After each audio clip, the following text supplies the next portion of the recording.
All right, well, this is repaired, no issues.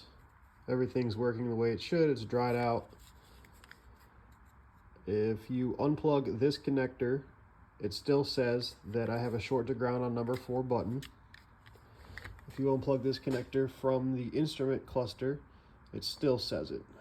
So I decided to pull the cluster microchip, I guess you'd call it, the board, circuit board, and kind of look everything over on that circuit.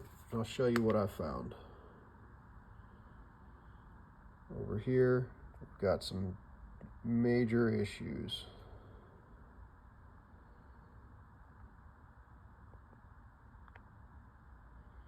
A lot of corrosion. Looks like a little bit of, something got hot and melted.